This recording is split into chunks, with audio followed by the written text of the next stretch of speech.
Love it or hate it, red is one of the most polarizing colors in Magic the Gathering. Kitchen table champions know it as the annoying deck that gets them on turn 4, while more seasoned players know it as the annoying deck that gets them on turn 4, but also know that the player playing it is dumb because the deck is easy to pilot. Math is for blockers, they will often say with a scoff. As a relatively seasoned Magic player, I acknowledge that losing on turn 4 is less than ideal, but I also enjoy playing red decks. I'm not going to lie and say that I'm not a little bit ashamed of piloting the deck that everyone seemingly looks down their nose at, but it lets one play a lot of games in quick succession, making it a pretty good candidate for ladder climbing, and the pleasant brain chemicals that are provided upon seeing a rank and a thing go up are just too enticing to pass up. But is this deck as easy to pilot as everyone says? Can one really just shut their brain off and cast Lightning Bolt to the dome until they win? The answer is no, because Lightning Bolt isn't in standard, but you get my point. I wanted to see if Red Deck Wins was truly something to be written off, or if there is some amount of hidden depth lurking beneath the surface. After all, if the deck is so good, why isn't it the only thing that anyone is playing? If it's so easy to pilot, why isn't everyone tied for number 1 Mythic? To answer the question of the validity of the red deck, one would certainly need a robust sample size. 50 matches probably wouldn't be enough. 100 matches probably wouldn't even be enough. That is why I set out to play 451 matches of Red Deck Wins in a single season and see what degree of success I would find on the ladder. I would put the pile of cards through its paces by vigorously attacking the ladder and seeing what would come. If it isn't clear, I don't mean 451 games. I mean matches. 451 best of 3 matches. The sideboard is a pivotal part of any competitive Magic deck and where a lot of the nuance resides. If I really wanted to stress test this archetype, I would need to become acutely aware of the intricacies of not only the 60 cards in the main board, but the 15 in the sideboard as well. 451 matches is a lot of Magic, probably about as many as I typically play in about 4 to 6 months, and I would be playing them in 1 month. Not only would this be a test of my Magic playing abilities, but also a test of my mental fortitude. We'll talk more about it later, but not only will I be doing battle with my opponents, but I will also be waging war against the true enemy of all Magic players, Tilt. The rules for the challenge are as follows. I will have to play Red Deck Wins and no other deck until I reach 451 matches played. Only matches that are recorded on MTGA Assistant will be counted in order to paint a vivid picture of my stats. It didn't happen more than a handful of times throughout the run, but there were a couple of matches that didn't get counted because the assistant wasn't working properly. These are offset by the handful of matches where my opponent conceded or disconnected, as I did count these towards the tally because they were recorded. I will not be allowed to make any changes to my current list for 50 games at a time. This will incentivize me to give the cards in my current list a fair shake and not be constantly blaming card choice for my losses.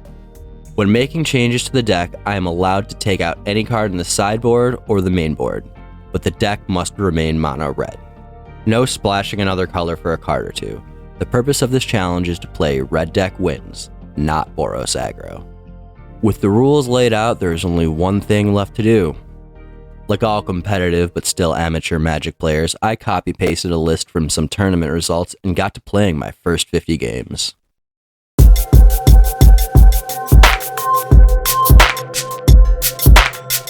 But before we get into those games, it would probably be reasonable to answer this question. What is Red Deck Wins? To be short, it is the red deck that wins. To be long, Red Deck Wins is an aggressive deck that relies on a combination of efficient creatures and spells to win the game as quickly as possible. The deck typically features a very low curve, with most of its cards being able to be cast for under 3 mana, and as a result allows the deck to run fewer lands than a deck with cards of a higher casting cost. This allows the deck to have more favorable odds when in top deck mode because the card drawn is more likely to be something relevant than a dead card like a land. Conversely, this is also a mild detriment due to the fact that there's an increased chance of not drawing the proper amount of lands and becoming mana screwed. Ideally, Red Deck Wins would get about 4 lands and then never draw another one. That being said, it can run serviceably on 4, 3, or even 2 lands if it is forced to. 1-landers can work for a little while, but you will eventually need to get the 2nd and 3rd in order to cast the bulk of your spells. So if you mulligan twice and are stuck with a 1-lander at 5 cards in hand, you had better pray for at least 2 lands in the next few turns. Red deck wins is also distinct from a burn deck. Burn decks focus on casting spells directed at the opponent's face and less on playing and attacking with creatures. Red deck wins has burn elements to it, but is not a burn deck, as the majority of your damage output comes from playing and attacking with creatures. In summation, Red deck wins is a mono red deck that wins early by playing and attacking with creatures and supplements those creatures with damage dealing spells to either clear up good attacks for those creatures or go face if the need arises. It is an aggressive deck that often peters out if it finds itself drawn into the late game and aims to win around turn 4. As such, it will often make seemingly reckless attacks, forcing the opponents to deal with the repercussions, playing on the axiom, math is for blockers. Game 1 of this challenge took place on January 1st. The ladder had just reset from the previous month, and the calendar had just reset from the previous year. Despite the mild champagne buzz that still had a loose hold over my mind, now seemed like as good a time as any to begin what was surely going to be a slog of an ordeal. I had been Mythic the previous season and was placed in low platinum. But this early in the season, all of the former Mythic players shared my placement, so it would seem that me and my opponents would be of relatively equal skill level. The first game was against some sort of Esper Flash type deck. I hadn't seen it before. It was probably a homebrew. I took that match 2-0. This boded well for the prospects of the challenge. Magic is much more fun when you're winning after all. It took me 19 games to get into Diamond. My win rate on entering was 78%, well above what one would expect out of a deck with a larger sample size. This is evidenced by the fact that at the end of these first 50 games, my win rate fell sharply to 62%, much more in line with my expectations. I wasn't a bad player. Hell, I wasn't even a bad red player. The majority of times I've reached Mythic in the past was while playing some variation of red deck wins. Maybe it was because it was a deck that I was innately good at playing. Maybe it was because it was an innately easy deck to play. Or maybe it was just because one can bust out a large amount of games in a decently short amount of time. Regardless of the reasons, I had found my way into the percentages on more than one occasion on the back of the red deck. During this period of time, I dominated the mirror match and the mirror match adjacent matches, green-red and white-red aggro. I only played 2 true mirror matches in this time and won them both.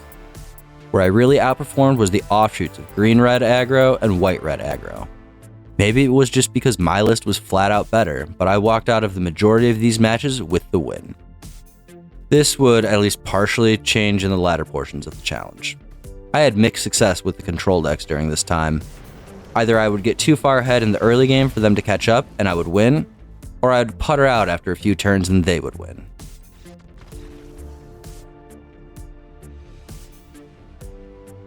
My truly worst matchup at this time was Esper Otters. This deck just gets so much value out of everything they play that unless I get an insane start, they deal with all of my threats before I can put up any real amount of damage. The deck is semi-draw dependent, so it is possible that I could just take a win due to variance, but it seems like poor practice to depend on variance as a win condition. During these first 50 games, my mantra was simple. Math is for blockers. Once an opponent got somewhere in the area of about 10 life, I would just start swinging for the fences unless there was a very good reason not to do so.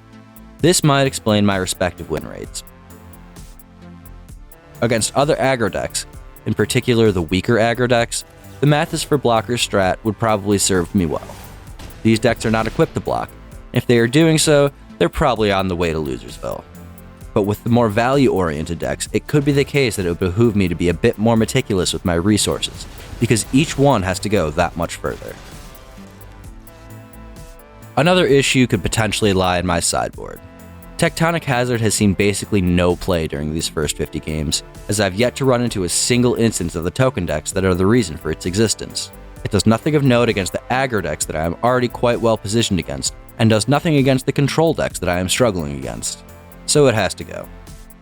The second card that I'm questioning is Torch the Tower. In my eyes, it's typically just a more restrictive copy of Burst Lightning. It can't go up top for player damage, and it isn't a mana sink in the late game. I understand that there are situations where I want to exile something, but at this point those situations are few and far between. As far as I can tell, Burst Lightning is just strictly better, and Torch the Tower is also on the sideboard chopping block. As far as changes go, they're pretty simple. I change out the Torch the Towers for Obliterating Bolts. I think the 4 damage is much more versatile than the 2 that it was at previously, and the Bolt still has the ability to exile if the need arises. Secondly, I change out the Tectonic Hazards for Pyroclasms. I lose 1 damage to face when I cast the spell, but the 2 damage means that Pyroclasm is applicable in significantly more situations, and now is able to be used in the Otters matchup. These changes made, I set out on the next 50 games. Surely, my win rate will increase now. All of my losses were because of my suboptimal sideboard, not my terrible plays.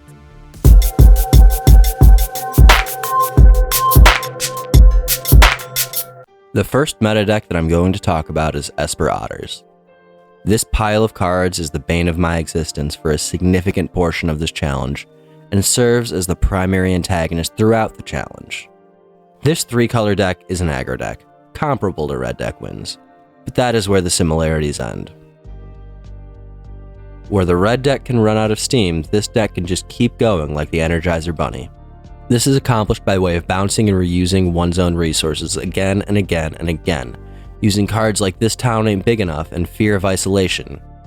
The cards that the deck bounces back to their hand are typically enchantments that either function as removal, discard, or creature generation. The bread and butter of this deck is the combination of Stormchaser's talent and This Town Ain't Big Enough. The talent costs 1 and generates an otter with prowess when it enters. And This Town bounces that back to the otter player's hand along with something else for 2, allowing the talent to be replayed and generate another otter. The real curb stomp is when the talent gets leveled and you can return This Town from the graveyard to hand, allowing the cycle to happen every turn once the otter player has the proper amount of lands. Take a look at this game for match 349. I pitch my first hand and go down to 6.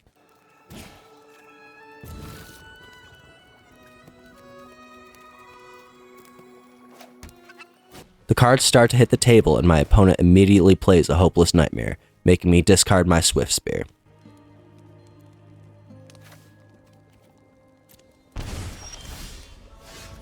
I slam down my Heartfire Hero and try to begin applying pressure, and it immediately catches a Nowhere to Run, killing it and negating the damage on death.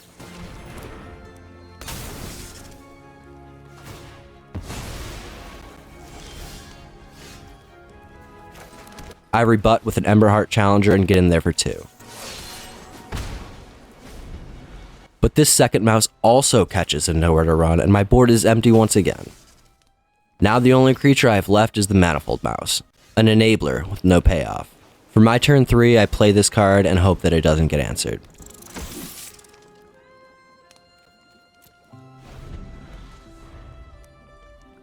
Luckily it doesn't, but my opponent plays another Hopeless Nightmare, and I'm out of Monstrous Rage. I'm living on a mouse and a rage at this point, and am dangerously close to running out of gas. I don't even have any mountains in hand, so the 2 instants are functionally useless. My opponent draws their blue source and begins the process of recycling their removal spells. I am staring down a dead hand and am not overly enthused at how this game is progressing so far. On my turn, I draw and play a Lizard, but that is small comfort given that I am still lacking the mountains required to cast my instants and activate my lands.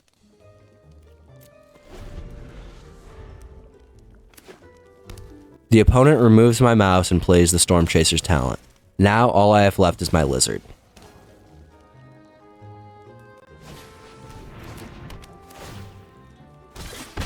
Luckily, I draw the mountain that I have been looking for, and Lightning Strike the Fear of Isolation, clearing up the board a bit and allowing the Lizard to get in there for a couple points of damage.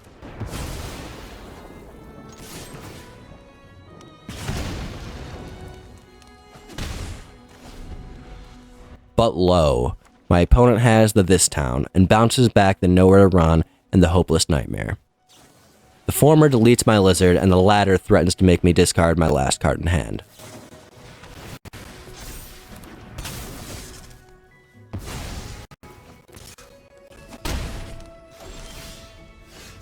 I draw an Emberheart Challenger and slap on the Monstrous Rage because it's going to get discarded next turn anyways.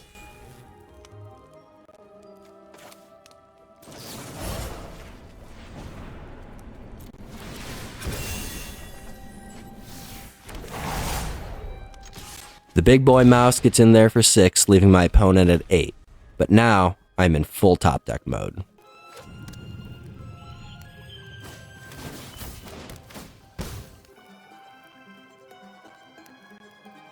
My opponent returns this town to his hand, and I draw a Swift Spear on my turn.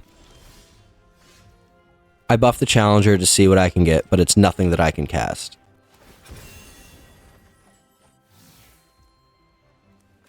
I slam the Swift Spear and continue to apply the pressure. My opponent is quite low on life, but is also dangerously close to stabilizing. On his turn, my opponent cast the third nowhere to run of the game, leaving only my Swift Spear before bouncing back his 2 other removal enchantments, and keeping lands up to cast them if I play something threatening.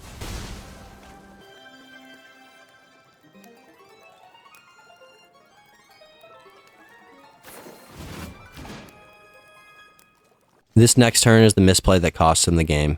I draw and play a lizard before activating my land to give it +1/+0 in haste.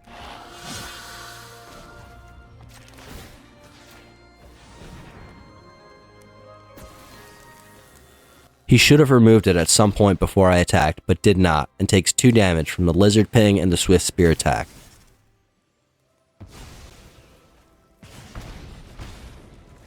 He uses the last enchantment to clear my board, and generates a blocker should I activate my manland.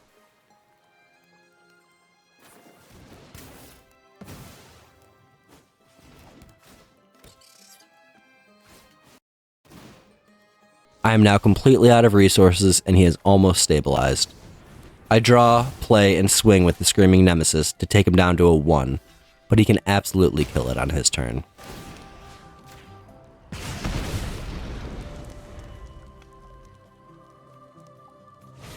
He does just that and generates another blocker along the way. Once again, I am left with very few outs.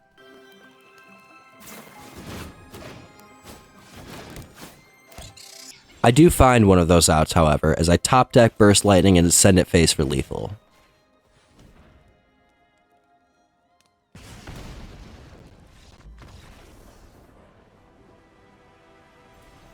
Though I won the game, it was very much a lucky draw. Had I not top decked the damaging spell, the opponent could have easily gained some life and started swinging at me. This game illustrates how irritating it is to have the same removal spell cast on you repeatedly, particularly in a deck with limited resources. The next deck that I'm going to be talking about is Golgari Midrange. This green-black deck focuses on playing slightly larger threats and leveraging the player's life total to draw cards before stabilizing and letting their threatening creatures take over the game. Playing red, I have mixed feelings about this matchup. On the one hand, I am all about them leveraging their life total. I want to get it to 0, and at least initially, they are aiding me in that endeavor. On the other hand, their creatures are substantially larger than mine, and even out of the range of most of my damage spells. So once they get a big booty Judy on the board, I'm kinda just stuck. It takes a lot to get rid of the creature, and I usually can't just attack through it. When this happens, I'm forced to just sit there and wait for an opening that will probably never come. In Game 1 of match 257, I remove my opponent's knight, only to have him drop a Preacher of the Schism.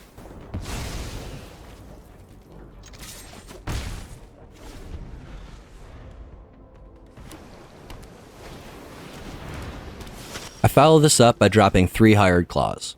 Normally, these 3 lizards would be a very good series of plays, but in this situation, they are essentially useless. I have no cards in hand, and 4 1/2s facing off against a 2/4. There is no way that I'm going to be able to attack through this for some time. My opponent drops a preemptive GG before Maelstrom pulsing away all of my lizards, and I scoop.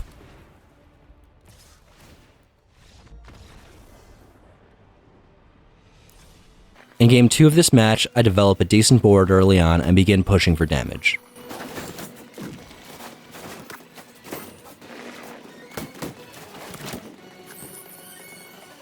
Once again, he plays the Preacher of the Schism, but I have the proper removal this time.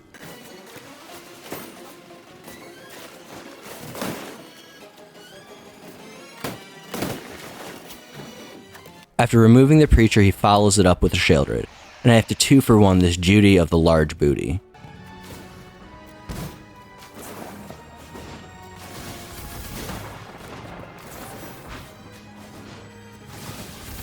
Luckily, he was low and I had a good enough board to just follow up and swing for lethal.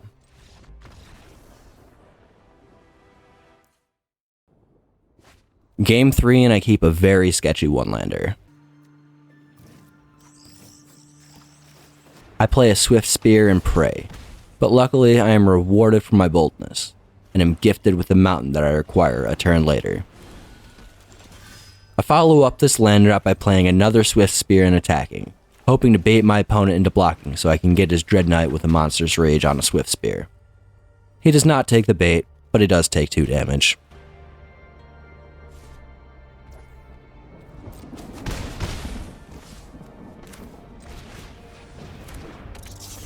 On turn 3, from across the table, my Swift Spears get pulsed, leaving only the Heartfire hero.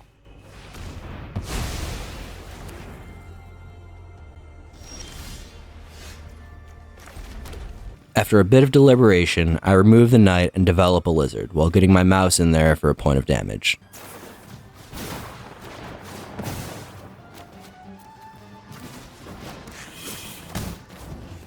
My opponent drops a Sheoldred and passes. On my turn, I once again go for the bait play, and he falls for it this time, allowing me to Monstrous Rage my hero and trade with a Sheoldred, dealing a total of 8 damage to the face in the process.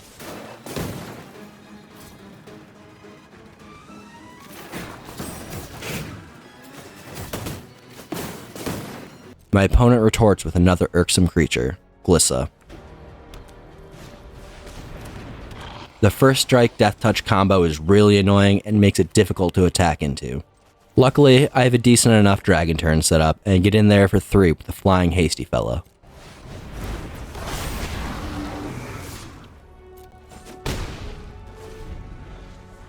On his turn, my opponent removes my Ground Lizard and hits me with the Glissa, opting to remove the counters from the dragon and kill it.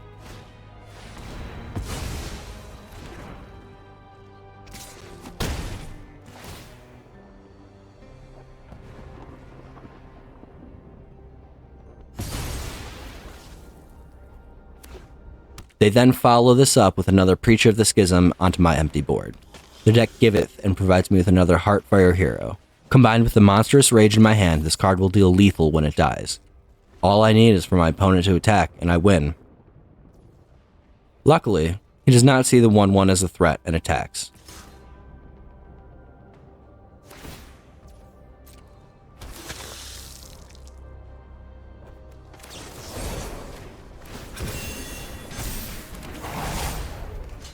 I buff the mouse and it deals lethal just as I described. I did win this match, but a lot of it had to do with the decent top decks on my part and slight misplays by my opponent.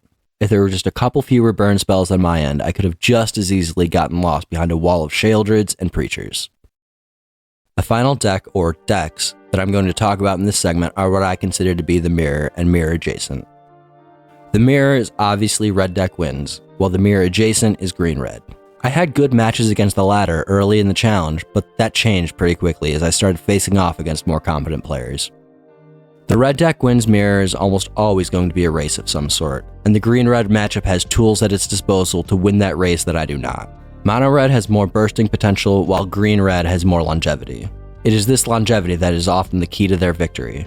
With cards like Innkeeper's Talent and Patchpaw Recruit, they can buff their creatures and make them more difficult to target, giving this 2-color deck a decent enough advantage over the mono-colored one.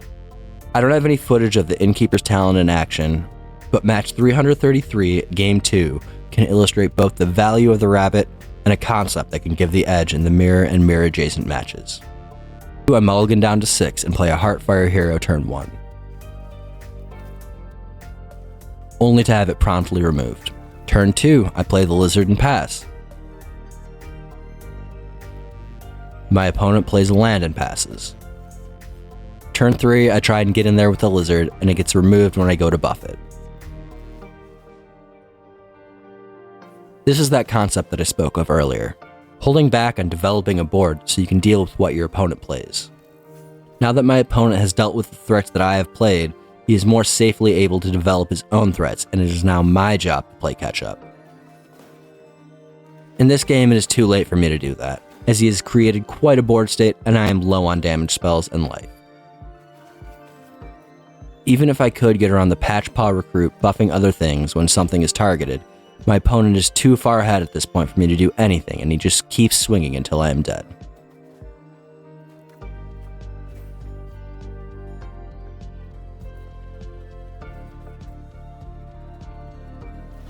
And that's really the crux of the mirror match. Tempo.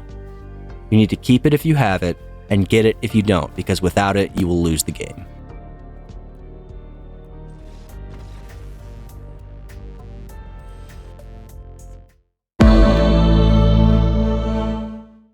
In this portion of the challenge, I found myself predominantly facing off against other aggro decks. If you look at the summary of games played, I've faced off against an aggro deck probably around 60% of the time in these 50 games.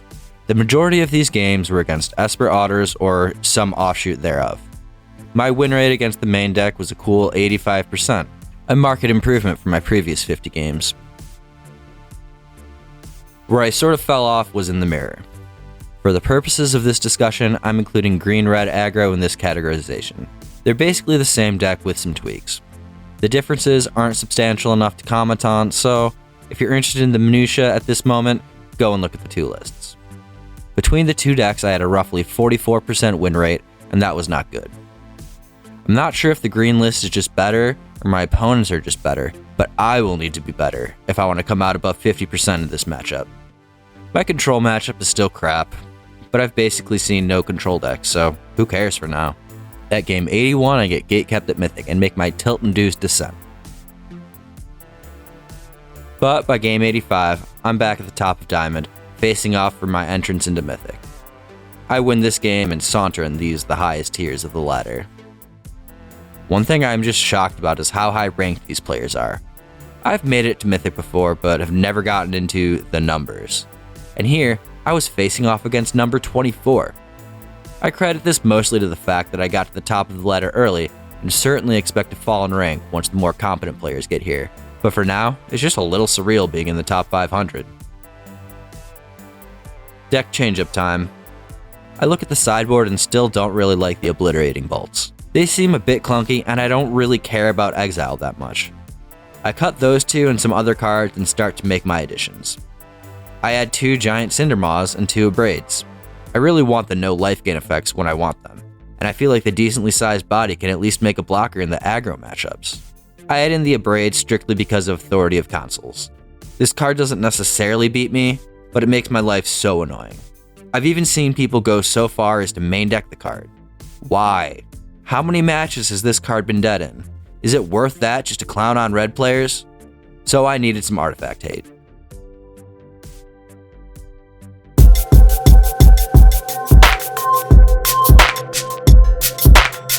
The arena ladder is a relatively simple concept if you played a video game with rankings before.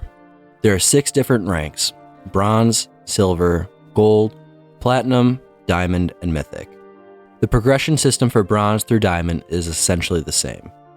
When you win a game, you are bumped up a notch or 2, depending on which mode you're playing, and when you lose a game, you are bumped down a notch or 2. Once you get a new ranking, platinum, diamond, etc., you cannot fall out of that classification. No matter how many games are lost, a Diamond 1 player will be a Diamond 1 player until the season ends. Where this paradigm shifts is when a player reaches Mythic rank. Once this rank is achieved, gone will be the notches gained and lost. These will be replaced with either a percentage or a number. The percentage indicates how many other players currently in Mythic you have higher standing than. For instance, Mythic with 95% means that you are either higher ranked or tied for ranking with 95% of other Mythic players. The numbers begin to display to opponents at around 1500, and are displayed for the player playing at 1800. If a player is ranked 1800, they will typically display as 99%. These numbers indicate one's standing on the leaderboard. As one would expect, there's a drop in ranking upon game loss, and a rise in ranking upon the winning of a game. There's also decay on the ranking, meaning that if a player ranked 1200 does not play for some amount of time, that rank will lower as new players claim that rank. All of this may seem obvious, but a decent understanding of the ladder system really puts the games played in this challenge into perspective, and is worth touching on briefly. Now, back to the challenge. This portion of the challenge once again felt like the season of the aggro matchup. I don't know if it's the matchmaker, the meta, selection bias, or a combination of all three, but I felt as if I were paired against an unrelenting slew of aggro decks. The mirror match is fine, I can respect it at least. Two decks both trying to kill one another as fast as possible, there's more to it than that, but it's the gist of it. I had very few control matchups, but I can respect those as well. I got you turn 4? GG. Or, I didn't get you turn 4, and now you have 500 life and a full board, while I just have this 1/1 mouse. GG. In this section, I did begin to run into a new archetype. I don't know if it technically meets the qualifications, but I've been referring to it as Hate Bears. It's a green-white deck that clogs up the board with a whole bunch of value creatures and runs a pseudo-stompy type game plan. It's not the most annoying deck to play against, but it is a deck that I will now have to deal with. The matchup this time that really got under my skin was Otters. It got under my skin in the first 100 games, and it still gets under my skin. The deck is just a cacophony of random annoying crap. They always have an answer, and once they use their answer, they get it back to their hand like 5 more times. They bounce, they kill, they gain, they dirt. The worst part about playing against this deck is that after they eventually turn the tides and get tempo back, it takes like a million turns for them to actually win. And that's something else that I begin to notice during the portion of this challenge. How long the games last. 451 matches is a lot of matches, and I'm beginning to feel it. I like playing Magic, but I'm playing a lot of Magic. As such, I'm paying particular attention to how long each game takes. I aim to take the match 2-0 in under 10 minutes, but that is not always a viable option. Sometimes an opponent wins game 2 and I have to play a third, which I actually hate at this point. When they kill my creatures, I hate them. When they gain life, I hate them. When I draw too many lands, I hate them. When I don't draw enough lands, I hate them. Suffice to say, at this point, I actively loathe any opponent that I feel is wasting my time. This issue is exacerbated by the fact that I found myself in the top 500 for the majority of this section. Top 500 is great in theory. I have reached the summit of Magic Mountain and am playing against the best of the best. But the issue is, I'm playing against the best of the best. Surprisingly, the best of the best are quite good. There is a stark juxtaposition between the high-tier Mythic players I face and the random Diamond players I am still occasionally matched with. The Mythic players play well, forcing me to actually think out all my plays and actually work for my win, while the Diamond players require less attentive gameplay. Again, I like Magic. I want good games and I want to be the best. But the sheer volume of matches I'm playing for this video is gnawing away at my sanity, and I don't want every game to be a slog. Sideboard changes. It took me until game 142 to realize that Authority of Consuls is an enchantment, not an artifact, so the Abrades I put in are basically useless. The Dinosaur is pretty good against it, so he stays, but the artifact hate has to go because it's only useful against Hate Bears. I take out the Abrades plus 1 copy of Urabrask's Forge and add in another Lithomantic Barrage and 2 Scorching Dragonfire. Just load up on situational spot removal. The Barrage is nice because it can't be countered and gets by ward costs for free. The Dragonfire is a walkback of my previous position. It turns out I kind of do care about exiling things. But the 2 damage off Torch the Tower seems like it's not enough oftentimes. Hopefully, 3 damage will do the job.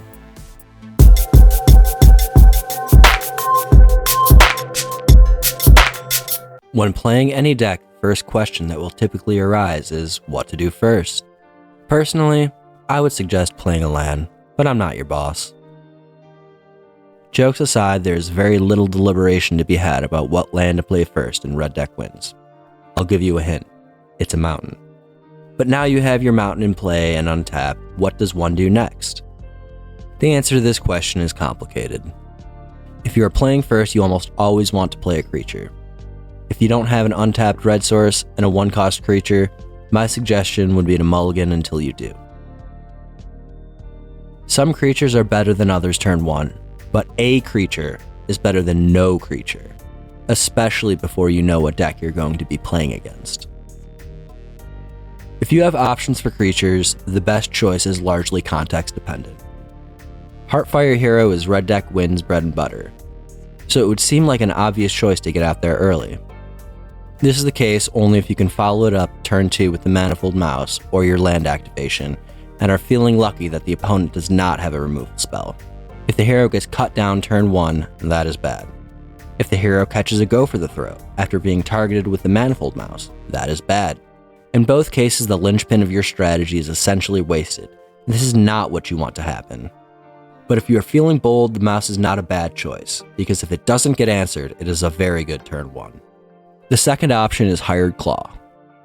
This is a less risky move than just slamming down the Heartfire hero and can get you ahead early to a comparable level. The Lizard is a good option to play turn 1, particularly if you have more of them in hand to follow up.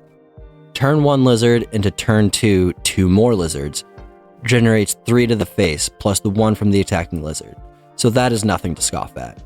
Even without more Lizards, or really anything else to cast as a backup, a singular Lizard on turn 1 into attack pump this Lizard turn 2 is not the worst case scenario. Buffing your Lizard early can hurt a bit if it gets removed, but it is also a good way to bait out removal spells. It is very appealing to cut down a Hired Claw in response to the buff, allowing you to follow up with a good turn 3 knowing they have at least one less removal spell. The third option for creatures is Monastery Swiftspear. This hasty little 1/2 is a good option if you are unsure of how your opponent is going to respond. It gets in there for 1 right away, which is kinda nice, but still enough of a threat that it might elicit a removal spell. If they remove the Swiftspear and you have a follow-up, this is actually quite good for you, as you aren't too broken up about the loss of the monk and get your opponent to essentially waste a removal spell. If they don't remove it and instead play a blocker, the Swiftspear is also semi-well positioned, as the Prowess trigger allows it to contend with most 2-drops reasonably well. A final option is to do nothing. This is usually only the correct call if you are on the draw and know that you are facing off against another aggro deck. Leaving a mountain open so that you can remove their turn 1 play is a decent enough move if you have nothing you want to do on your turn. If you do nothing turn 1 and kill their turn 1 creature, and then develop a decent board, you have taken back the tempo and can begin to apply pressure. That is really the crux of the matter. Which play is going to allow you to A, apply the most pressure, and B, maintain that pressure until their life total reaches 0. There have been several options listed so far, and they all have their pros and cons. This all sounds like a bit of a cop-out, so I will actually answer the question of what is the best 1-drop. In a vacuum, it's Hired Claw. This card has the most flexibility for follow-up and establishes a decent amount of pressure early on. They will have to kill it eventually, or it will just keep pinging them and or growing, but it is not such an essential part of your strategy that it would be a particularly big loss if it were to catch a go for the throw. It seems to me that this is the most optimal middle ground that is good in most situations, so it's my answer for what is the best 1-drop. This portion of the challenge was the most challenging of all the challenges that have challenged me so far. 451 matches is a lot of matches, and I wanted to get a big chunk knocked out all at once. So I did this entire segment in one sitting. These 50 games took me about 11 hours to complete. 11 hours of sitting in front of a computer screen just grinding away on Arena. I know, some of you may think that this is the dream. How lucky, you got to play Magic all day. No, I had to play Magic all day. By the end, I wanted to do anything but cast another spell. At the start of the day, I was in the highest echelons of Mythic. Not only the top 500, but in the top 50. I have never been this high ranked on Arena. Yet I was still forced to grind for the sake of the challenge. I played game after game of Otters. They always had the answer to whatever it is I was trying to do, and it annoyed me to no end. I just wanted to be out, but there were still so many games that needed to be played. I ended the segment 0-5 against Esper Otters and 4-5 against the various dimmer lists. This was my personal hell. I truly hated these decks and Tilt was about to set in. What is Tilt? You may be asking. Tilt means that you are playing worse because you are in a losing headspace. The more you lose, the more you tilt. The more you tilt, the more you lose. Sort of like a death spiral, and the only escape is to stop playing. For me, the tilt set in around game number 30 or so. Up until that point, I had maintained a reasonable win rate of above 55%. But around this time, the tilt took hold and I went on a losing streak like no other. Honestly, I barely even cared because I had been playing for so long and just wanted the purgatory of trading cards to be over one way or another. I found myself on multiple occasions hoping that my opponent would just win game 2 after they had won the first, just so that I wouldn't have to play the third game and spend another 5 or so minutes looking at their stupid islands and swamps. During this time, my win rate fell to about 44%, meaning that I was losing more than half the games that I played. I realized this and tried to salvage my declining percentage, but it was in vain. Going into the last 3 games of the session, I was at 22 to 25. 22 wins, 25 losses. This stark laying out of the actual games jolted me back a bit. It was surely within my capabilities to just win 3 matches, and I set out to do just that. But alas, it was not meant to be. I won 2 out of 3 of those matches, 48% win rate. For this sideboard changeup, I took out 1 Lithomantic Barrage and 2 of the dinosaurs. In their stead, I added in 3 Slickshot Show-Offs. This card has less synergy with the rest of the deck than some of my main board choices, but it can block the flyers put out by the Otters decks. Furthermore, the flying allows it to get in for some evasive damage against some of the decks that like to clog up the ground. Again, I don't think that this is main deck worthy, but it's situationally relevant enough that I think it'll make a good addition to the sideboard.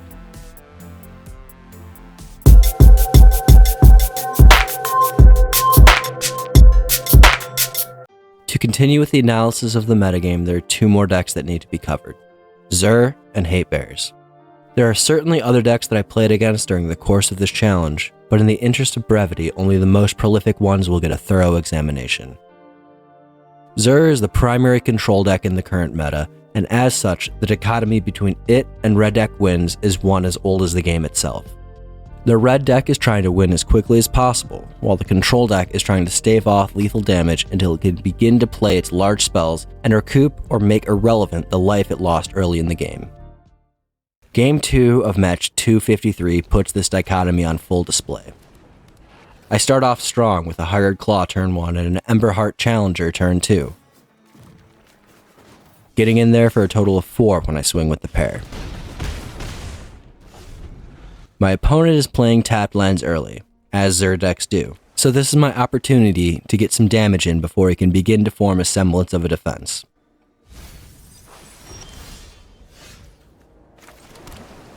I follow up on turn 3 with a Screaming Nemesis and get him down to a cool 9. This is going well for me until I get my board cleared by a Wrath effect and have to start all over again.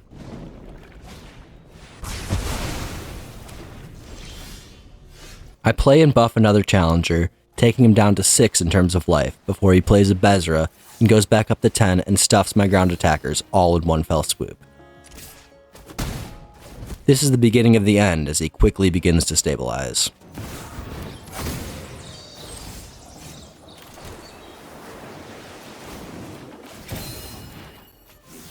I play another ground mouse that has no hope of hanging and banging with his 4/5. My strat at this point is to forestall the playing of my dragon in the hopes that making the hasty flyer as large as possible and getting lethal that way. On his turn, my opponent is drawing cards and removing my creatures. Victory is further and further away with everything he does. When it comes back to me, I slam the dragon as a 5/5 and swing.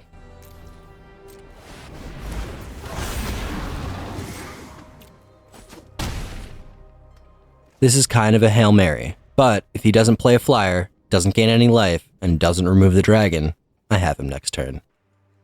Unfortunately, he does the first 2, and I've basically lost at this point. I make another Hail Mary and get him down to 3, but he gets all that life and then some back when he swings with an animated Leyline Binding.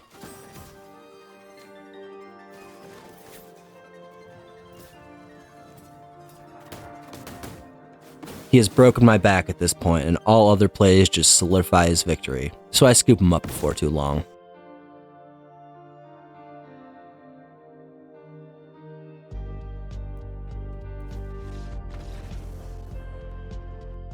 The final meta deck that I'm going to cover is Hate Bears. This is a white-green deck that aims to clog up the board with a bevy of mid-level creatures that often create a creature upon entering the battlefield. Of all the decks covered so far, this is the one that I am most ambivalent towards. Sure, it can be annoying to stare down a board full of 3/3s and 4/4s with not but a mouse and a dream, But Hate Bears takes a little bit to get going, and if you remove any of the pieces they are using to build up their board, it severely hampers their ability to do so. Let's take a look at Game 1 for Match 301. I start off with a Hired Claw followed up with an Emberheart Challenger, swinging with a 2 for 4 points of damage.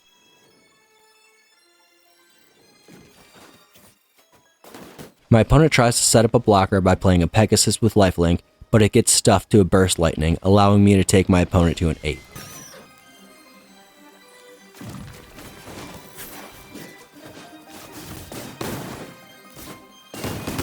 The follow-up from the opponent is to develop a 1-1 and a 3-3.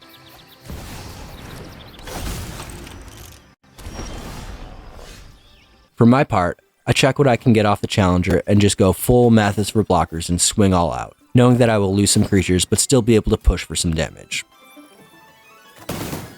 After the dust settles, I'm left with 2 Challengers and my opponent is left with his 3-3 token, which he enchants with Sheltered by Ghosts and exiles one of my Challengers while giving his creature lifelink. With a lifelink token, he cracks back and gains 4 life. I continue to apply pressure by proccing the Challenger, revealing a Burst Lightning and sending everything face, reducing my opponent to 3. The opponent gains some life on the crackback, going up to 7, and creates a couple of 2/1 flyers, making the dragon I've been saving for lethal less than ideal.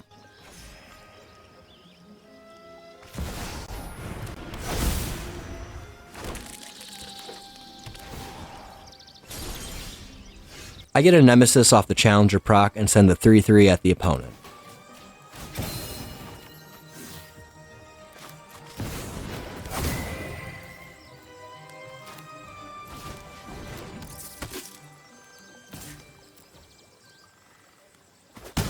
The opponent retaliates by swinging with everything, allowing me to double block the token.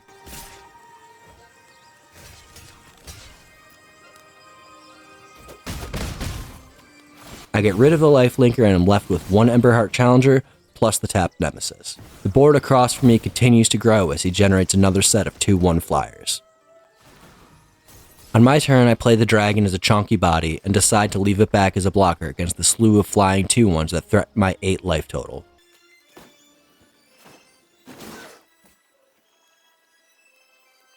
Instead of attacking with the dragon, I just turn the Nemesis sideways and take the opponent to a 4.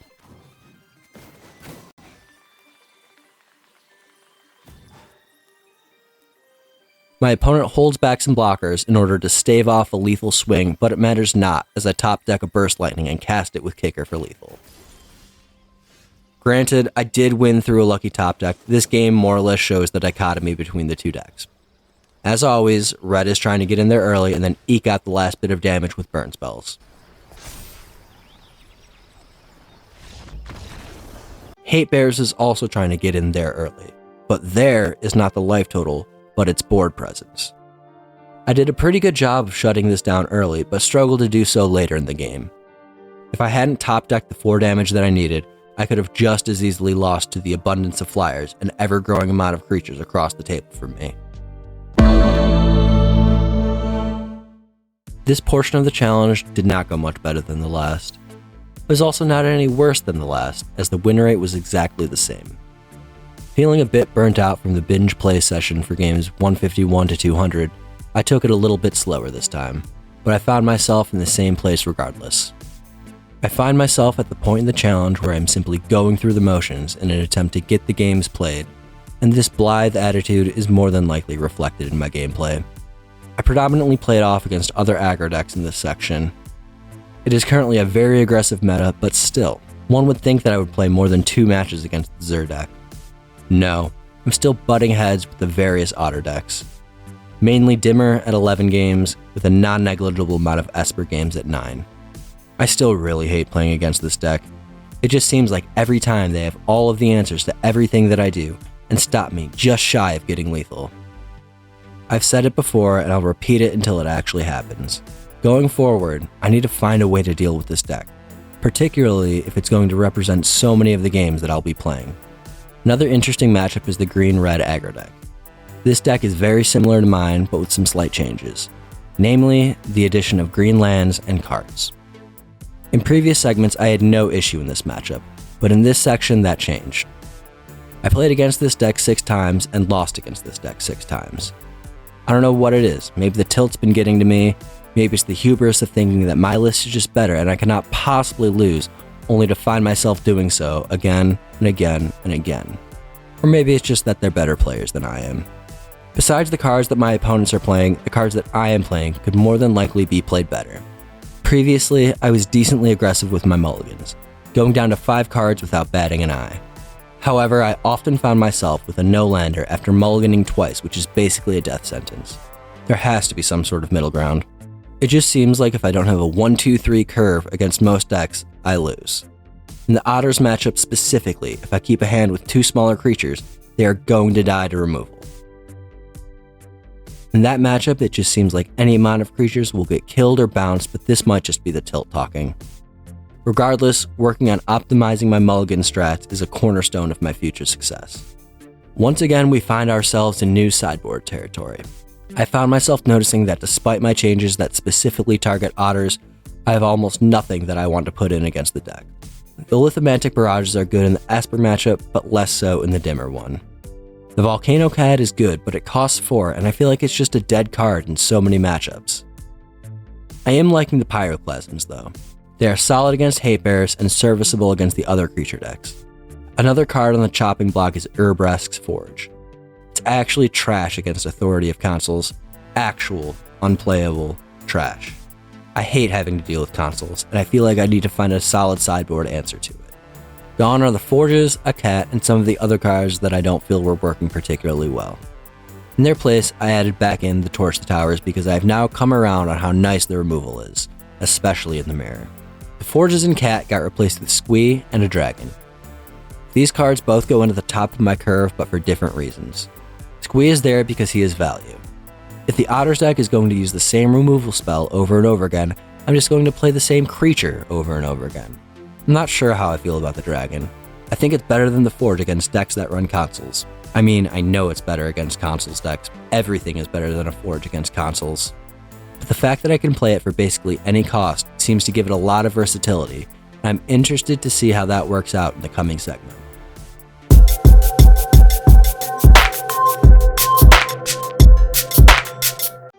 The options for the best 2-drop are fewer than the options for the best 1-drop because there are only 2 creatures in the deck that cost 2. Manifold Mouse and Emberheart Challenger. The Manifold Mouse is only the correct call if you already have a Heartfire hero in play and are reasonably sure that neither of them are going to get removed.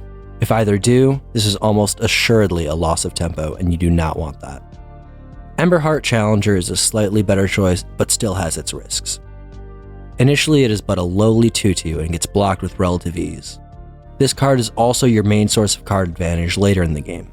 If you are low on things in your hand and can proc its ability, it might not be the best call, but it could behoove you to save it for later when you are lower on resources and use it to recoup some of the cards you have already used. But it is turn 2 now, and you should have some inkling as to what your opponent is playing, so if it seems safe enough, the Challenger can be a decent enough card to just slam down and begin developing. The Hasty 2/2 can get in there for some free damage if your opponent is still on tap lands, and if you have something to follow it up, you can start generating cards and save some of the ones in your hand for a later turn. In my opinion, the best 2-drop is none of the cards that cost 2, but instead, 2 cards that cost 1. This course of action forces the opponent to make the decisions and allows you to maintain some semblance of a board state if they have removal. The combination of the 1-cost cards that you play is obviously also very situationally dependent. The ideal play would probably be to cast 2 creatures and keep applying pressure, but sometimes you don't have 2 1-drops to play. In this case, it's not the worst course of action to simply play a singular 1-cost creature and leave your second land up to hopefully remove a blocker. Again, the most important thing to remember is that you need to be able to maintain pressure until the opponent's life total is 0. So the lazy answer is just to do whatever accomplishes this goal. The less lazy answer is probably something along the lines of Hired Claw turn 1 into 2 more Hired Claws, but this is an improbable set of draws. To make the answer a little bit more broadly applicable, it would be Hired Claw turn 1 into another Hired Claw plus something else. Preferably the sequence of plays would be as follows. Hired Claw, attack leaving your second land open. The open land can represent anything from a burn spell to a monstrous rage. So the opponent will question whether or not it's a good idea to cast a flashy blocker or cut down your first lizard. If they try to do either of these things, it's best to use what resources you have to keep your lizard alive. If they do not have either of these things, you can either keep the land open for their turn or develop another threat like Heartfire Hero. If they decide to use a more robust removal spell on your lizard, this is also not the end of the world. They use premium removal to get rid of your non-premium threat, and you still ping for 2 if they cast the spell after you attack. What would truly be the worst outcome is if you were to attack with the lizard, attempt to monstrous rage it, and then they kill it in response.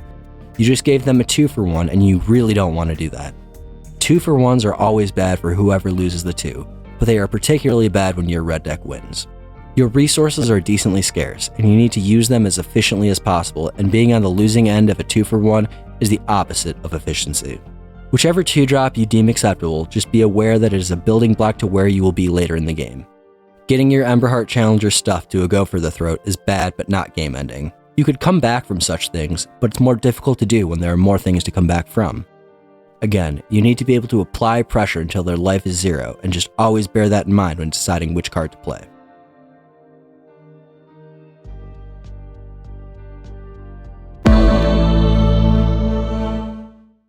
The drought of sub 50/50s has finally ended as I finish up game number 300 at a decently respectable 56% win rate. I'm not gonna lie and say that the tilt is entirely eradicated. I still flip my computer screen the bird every time my opponent bounces back his -3/-3 enchantment for the 3rd time in a row. But I've come to grips with the fact that I'm not going to win every game. There's also something to be said for the fact that I've played against significantly fewer Esper/Dimmer Otter decks. Only about 15 games between the two. Probably less, not all Dimmer lists are Otters. My win rate in these matchups is still pretty trash, and still sub 50%. But overall, I feel like I've just been put in more favorable matchups for this salvo of games. One matchup that I'm still trash in is the Green-Red Mirror. I didn't win a single one of these matches for the entirety of this portion, and I'm beginning to think that this deck may just be better than mine. It does everything that I do, well, the important parts anyways, but adds a splash of green to make its creatures a little bit more durable and a little larger.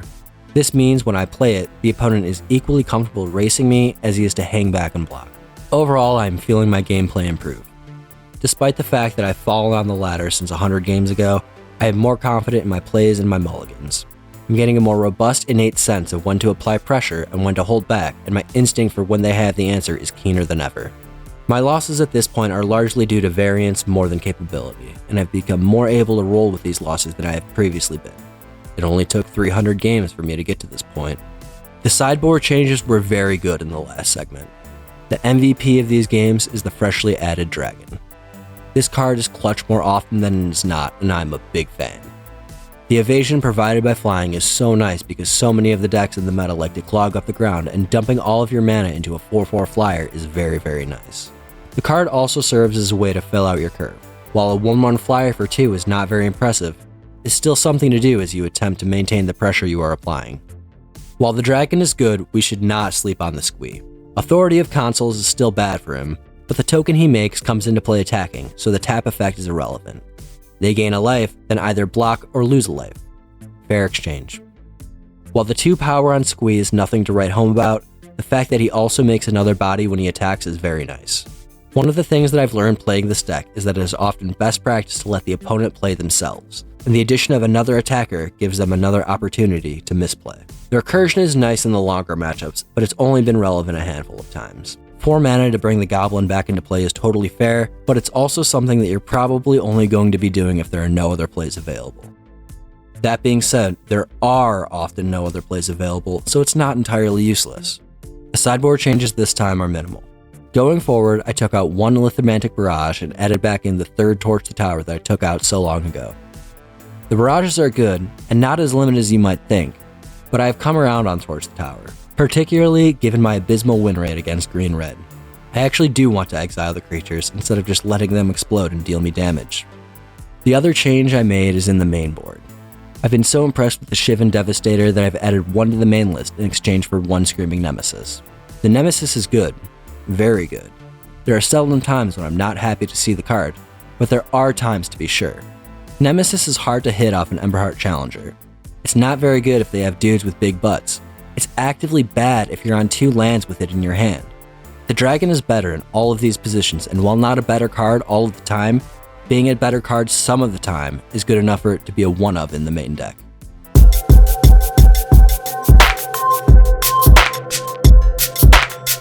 If you are entirely averse to nuance, the best 3-drop in the deck is Screaming Nemesis. This card is the only 3-drop in the deck, so I guess that's your answer. But once again, the real best option for what to do on turn 3 is complicated and contextually dependent.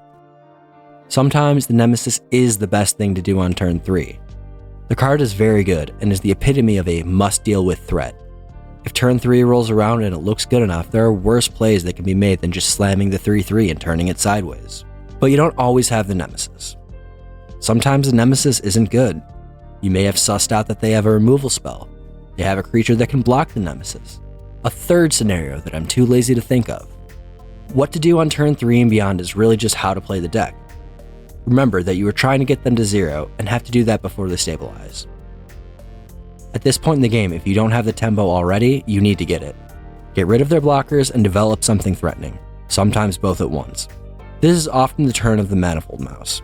If you have already developed a Heartfire hero and are reasonably certain it won't get killed, playing the Manifold Mouse, giving the hero double strike, and swinging is often a very good play, particularly if you have a Monstrous Rage.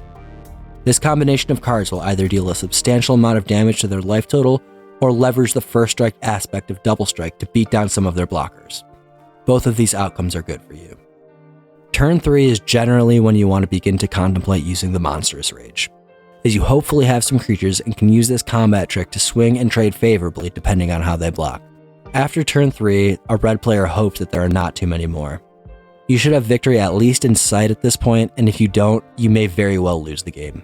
The key thing that you want to avoid is allowing them to stabilize.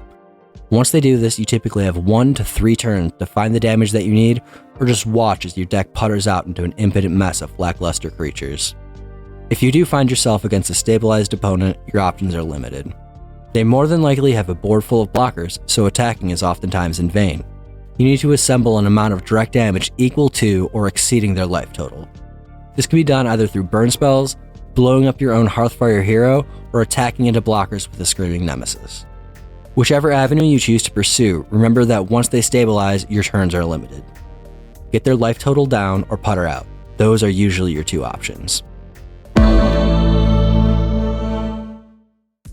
101 games left, my win rate continues to climb, ending at a cool 60%. I am really hitting my stride now. My plays are confident, I know my outs, and I know my opponent's outs. Sideboarding has become close to second nature at this point, repetition refining my capabilities to the point where they are basically instinctive. I have a positive win rate in all the matchups that really matter. I only fall below 50% against homebrews with a poor sample size, so I would say that this is a pretty marked improvement. One matchup and win rate that I would really like to comment on is the Zur match. I played 3 against this controlling enchantment deck and won all of them. I struggled against this deck in my earlier games, and I think this is indicative of my progress. While 3 games does not a sample size make, I feel as if this matchup is no longer as feast or famine as it once was. The deck still has the ability to outscale me and gain an absurd amount of life in a single attack, but I have figured out how to more efficiently apply my pressure. Authority of Consuls is still very annoying, but I have learned to play around it a bit more. Instead of just spamming creatures without regard for the life gain as I was previously doing, I now make 2 to 3 creatures larger and use those creatures to keep applying pressure, replacing them as necessary. The dragon in the main board is also paying dividends. I think that 1 copy is the exact right amount, as a majority of the time I would still rather have the Nemesis, but in those instances where the Nemesis is not very good, the dragon comes in clutch. Stuck on 2 mana with no permanence? Dragon. Board is clogged up with too many groundy lads? Dragon. Flooded out and have 6 untapped lands? Dragon. The card is just so useful in so many different situations, and I cannot sing its praises enough. There has heretofore been a lot of talk about win rate and very little discussion of where I find myself on the ladder. Since my early arrival into Mythic, I have predictably and precipitously fell. No longer am I in the top 50, but that is to be expected. I'm not the best player, I just got to the ladder first. Once the better players got there, it made sense that I was ousted from the higher ranks. That being said, I've managed to keep myself for the most part out of the percentages and have been floating nicely somewhere in the top 1,000.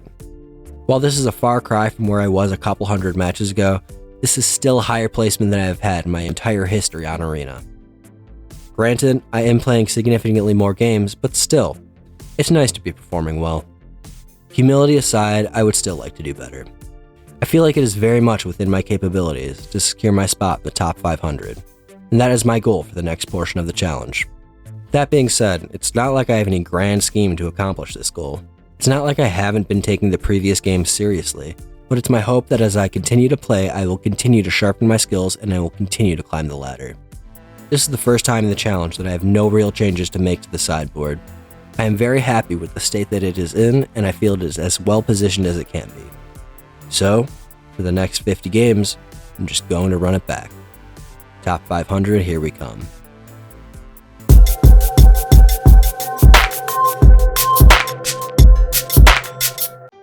Tilt is gamer jargon for frustration.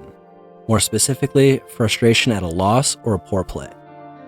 This frustration needles you as you continue to play until you make another poor play, or lose another game, which makes you more frustrated, which makes you lose more. The death spiral of mental state and proper play is what's called going on tilt, and it happens to most players at one time or another. This pattern is particularly insidious for those of tenacity as the next one will be better mindset sets in, and before you know it, you've lost 10 games in a row and have fallen precipitously in the ranks because of this unfortunate headspace. This process is akin to banging one's head against the wall in the hopes that the concrete will heal the gaping head wound. While the consequences of losing games of Magic fall short of the concussions gained from literally banging one's head against the wall, the consequences are irksome nonetheless. If tilt is inevitable, what is one to do about it then? To be frank, the best recourse is to take a break and come back after you've settled your reeling mind. This is often easier said than done, and sometimes flat out cannot be done. The voice in one's head that offers reassurance and hope for the next game is quite loud and often difficult to ignore. That voice is sometimes, oftentimes even, a dirty liar and will lead one down the path to ruin. But it is also persuasive enough to convince one to keep playing when they probably shouldn't. The best course of action I have found in this scenario is to make a compromise with that voice. I'll keep playing until I win one, or if I lose one more, then I'm done for the night. This type of thought process is not foolproof, but it is often the best that a person can do to fend off the tilt monster. Lofty notions of playing in the top 500 have gone, as I am now struggling to stay in the numbers. I faced a dizzying slew of losses towards the beginning of this section, and fell pretty deep into the percentages, struggling to take a game off players well below my rank. Maybe it was hubris, maybe it was variance, but I ended the segment at around 1560 or so. One scapegoat that I would like to point to in order to distract from my shoddy plays is the substantial prevalence of homebrews that I encountered. I may have come off as dismissive earlier, but I actually admire the concept of a deck that isn't copy-pasted from the most recent tournament. I admire even more any player that can take their own creation to the highest ranks of Mythic. But playing against them is irksome. Over the course of the past couple hundred matches, I've become very accustomed to the metagame. I often know when they have the answer, and sometimes what specifically that answer is, and how to play around it. I know the play patterns, I know what to expect. But when I'm faced off against a random pile of 60 cards, all of that goes out the window. Meta decks are meta for a reason, and they do tend to perform better than unique creations in the long run, but that doesn't mean that any given meta deck is well positioned against any given homebrew deck. I would even posit that Red Deck Wins has a poorer matchup than other decks in the non-meta cohort, because you know what people don't like? Losing on turn 4. Their solution? Homebrew a deck that makes that less likely to happen. So when you are playing the deck that kills on turn 4, you are going against something that very well likely may have been constructed to counter you specifically. Whatever, this might just be whining. I dropped out of top 1000, but I had a 54% win rate. As I said, I do like a good homebrew. so allow me this moment to very quickly highlight some of the cooler ones that I have footage of. In match 375, I played against this Terror of the Peaks deck. This green-red monstrosity focused on keeping my early board presence to a minimum, while simultaneously ramping until it could cast Smuggler's Surprise and cheat in a bunch of large lads that all proc the Terror and have a potential to deal an absurd amount of damage. I played against another green-red deck in match 386. This one also had a bit of ramp to it, but instead of ramping into a dragon, it used its extra mana to play and equip some equipment cards, making the mediocre creatures it cast significantly more threatening. Match 392 had me squaring off against a Merfolk deck of all things. Whereas Fish in other formats tend to get a couple of creatures out there early and buff those creatures with the various lords that the deck plays, this one went a different route. It focused on playing the enchantment Deeproot Pilgrimage and then tapping its fishy friends to generate more fishy friends, creating a wall of fish that is annoying to swing through on the attack and too massive to block effectively. The sideboard changes I made are minimal this time around. Very minimal. In fact, only a single card has been changed. I took out one copy of Squee for a singular Haunt Lord of the Boiler Bridges. The Squee is not overly impressive against consoles, they gain a life off the token and that's not really what I want. Squee is still a threat, however, so he needed to be replaced with another threat, and that's where I feel the Haunt Lord can shine. The big body comes in with Impending for cheap and immediately hits for 4. Then, if it sticks around long enough, it deals 4 damage with every attack, hopefully letting me close out the game more quickly. It even has utility against otters, as the 4 damage when it enters will hopefully dissuade them from bouncing it. Only 51 more games to go. Let's bring this baby home and end at some sort of semi-respectable ladder position.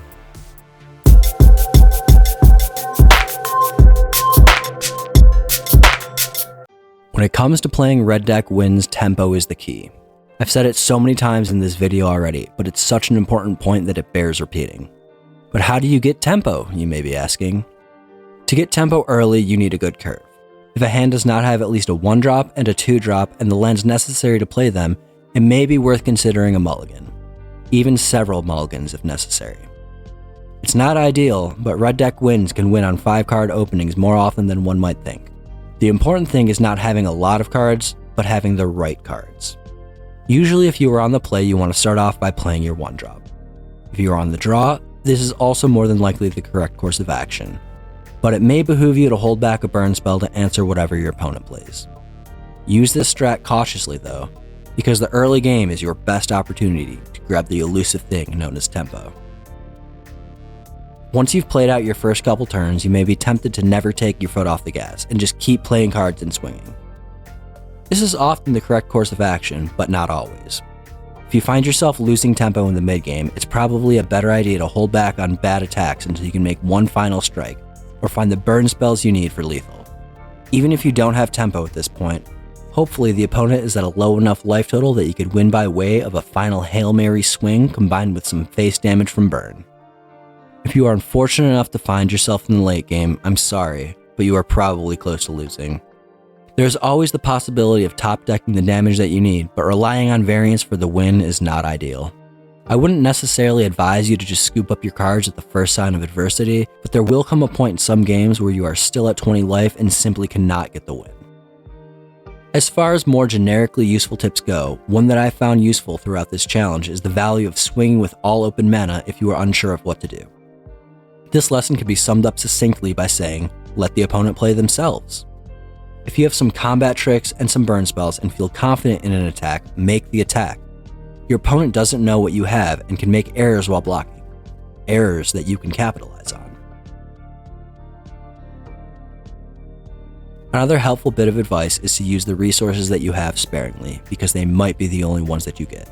The red deck has very few sources of card advantage available to it, so if you're going to fling around burn spells and combat tricks with no regard, you can easily find yourself out of things to do with the opponent still at a high health total. And if you have to do more than that, or used a portion of that damage on inconsequential things, you may find yourself lacking the proper damage needed to close out the game. A final bit of general advice would be to know your cards and know your deck. This may seem obvious and is certainly applicable in more than just red deck wins, but is something worth saying. Knowing which cards work together is often the best way to maximize the value that you get out of those cards. Examples of this are in the 3 mice of the deck. The hero and the challenger are both payoff cards, while the manifold mouse is an enabler. Leverage the Manifold Mouse in combination with these two other cards in order to get the most out of them. Another good example of card interactions with Screaming Nemesis and Witchstalker Frenzy. The Nemesis deals damage when it is damaged, but it doesn't matter who is dealing the damage. If you find yourself in a position where the option is available to you, and your opponent is at 5 life, you can Frenzy your own Nemesis for that last bit of face damage. The final bit of advice is the most general of all. Just think about what you're doing. It's easy to find yourself ensorcelled in the thrill of getting a turn 4 win or bemoaning your luck while in the throes of tilt, but to really succeed you need to leave all of that behind and just focus on the game before you. I should have probably heeded this a bit more while playing, but alas, it's easier said than done. But if you can do it, playing in such a way will assuredly give you wins that you would otherwise not have gotten.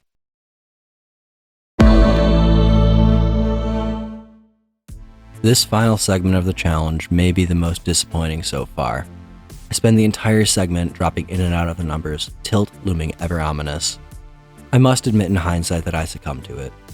I could launch into a spiel about how in these last games I got dealt bad hands, my opponents drew the nuts, and so on, but I'll spare you that. I lost. Quite a bit, and my ranking at the end of the challenge reflects that. There's still one game to go, but my hopes of ending the season in the numbers are essentially dashed. I do like to think that over the course of the challenge I became a better red player, but the numbers don't really reflect that. I wish there was a way to prove it, but the challenge is over.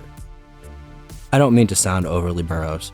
This is a disappointment to be sure, but I did accomplish more over the past 450 games than I have in my entire preceding Magic the Gathering career. Even though it was early in the season, I got to top 100. Hell, I got to top 50. That is so much better than I have ever come close to doing in the past. There is still one more game. For the interest of full transparency, I'm writing this before I play it. I'm not overly confident that I will win, but even going into it, I do not believe that should be my mindset. I did well. I just need to remember that as I head into match 451. I need to know that I'm a solid enough Magic player and one arbitrary game doesn't mean anything. The final sideboard. The changes are simple. I've been burned too many times by the Haunt Lord, so he gets the axe. Coming along for the ride is a single copy of Squee. The card is less than ideal against the white decks that will invariably run Authority of Consuls. In their place, I put in one more dragon and bring back the second Sunspire Links. Both of these are good against Consuls decks and seem reasonable in the more mid-range matchups that I've been struggling in. There's one more match to go.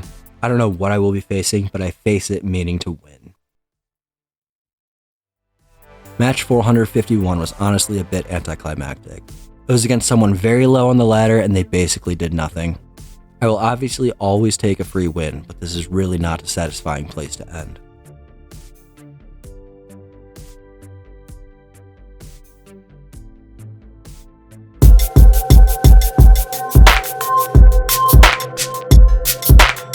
So I'm not going to end here. Fuck it, I'm playing Otters. 69 games of Otters to be exact. After playing so many matches of Red Deck wins, it's a very refreshing change of pace to play something that can actually hang and bang a bit in the late game. Something that actually has robust answers to things, as opposed to hoping that the 2 damage off Burst Lightning is enough to get done whatever needs to be done. I revel for a bit in the prospect of actually playing a deck that gets more value with its resources. A deck where the cards have a bit more synergy. That isn't to say there's no synergy in Red Deck wins. There's a decent amount to be sure, but Otters is all synergy, and I am so enthused to be able to cast the same copy of Nowhere to Run several times in a single game. That isn't to say that the deck is perfect, or that I'm perfect at playing the deck, but more to say that after doing one thing for so many hours, it's nice to do something different.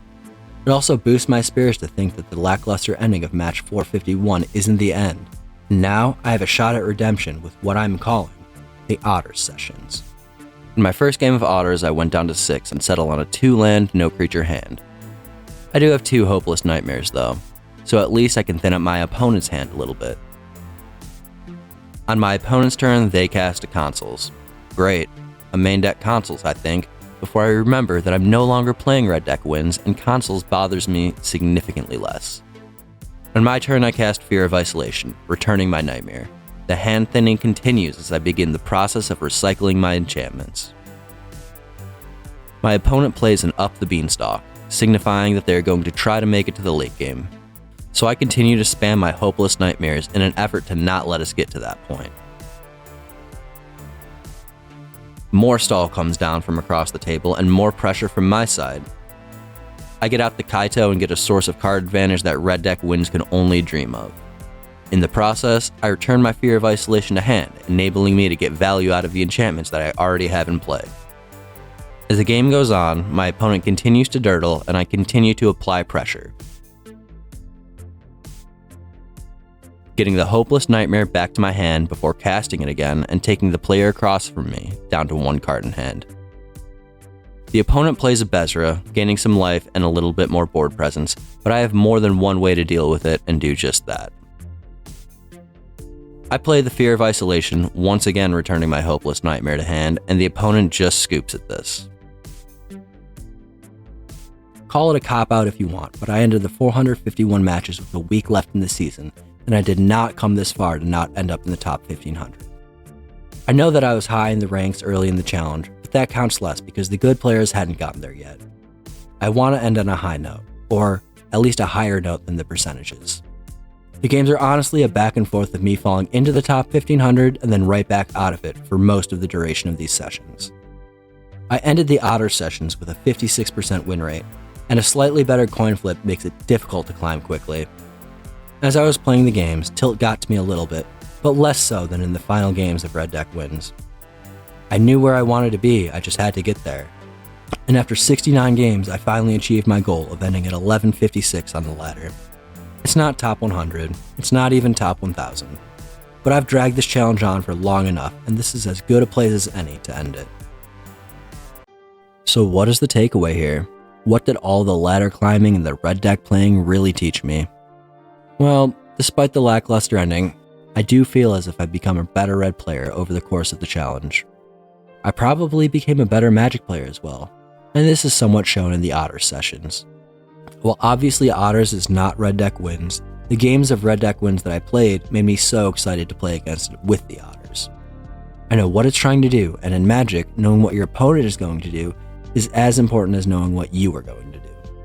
Furthermore, all of the repetition really taught me just more fundamentals, and those are skills that can be taken with me whenever I shuffle up a deck of cards. So even though I didn't end in the top 1000, I feel like I still gained something as a player over the course of this challenge. If I were to do it all over again, I feel like I could accomplish a higher position on the ladder if I were to just play fewer games. If I had slowed down early in the season, I could have just played a few games every day and maintained my high position. But I had a large amount of games that I needed to play for the challenge, so I needed to keep playing even when I was not in the proper headspace to do so. If the volume of games was not a requirement, I feel like I could have just focused more on each individual game, instead of just thinking that I would win the next one. As for takeaways, I don't really know what to tell you. I guess I'll just leave you with this. In Magic, and also maybe sometimes in life, swing for the fences. You won't always have lethal, but sometimes you will. It might be prudent to take calculated risks, but there is something to be said for taking a leap of faith and just going for it. Because at the end of the day, math is for blockers.